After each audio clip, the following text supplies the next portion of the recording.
નમસ્કાર દર્શક મિત્રો, હું છું પરમાર અનિશા. તમે જોઈ રહ્યા છો લોક સામના ન્યૂઝ. તો જોઈએ આજના સમાચાર રાજકોટથી અમારા રિપોર્ટર સોનલવાળા સાથે. ગુજરાત રાજ્યના પૂર્વ મુખ્યમંત્રી અને ઉત્તર પ્રદેશના રાજ્યપાલ શ્રીમતી આનંદીબેન પટેલ અને શ્રી ખોડલધામ સંગઠન અધ્યક્ષ શ્રીમતી અનારબેન પટેલ આજ રોજ શ્રી ખોડલધામ મંદિરના પવિત્ર પ્રાંગણમાં પરિવારજનો સાથે પધારી માં ખોડલના ધામમાં ધ્વજારોહણનો લાહવો લીધો હતો. આજ રોજ તારીખ 25 એપ્રિલના રોજ શ્રી ખોડલધામ સંગઠન અધ્યક્ષ શ્રીમતી અનારબેન પટેલ અને તેઓના પરિવાર દ્વારા શ્રી ખોડલધામ મંદિરે ધ્વજારોહણ કરવામાં આવ્યું હતું.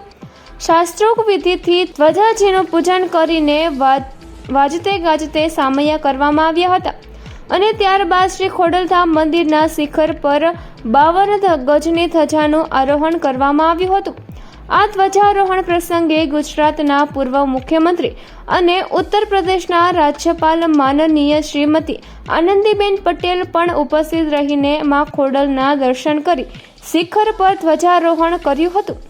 ધ્વજારોહણ પ્રસંગે ઉપસ્થિત શ્રીમતી આનંદીબેન પટેલનું શ્રી ખોડલધામ ટ્રસ્ટ કાગવડના ટ્રસ્ટીઓ દ્વારા ઉષ્માભેર સ્વાગત કરીને સન્માન કરાયું હતું.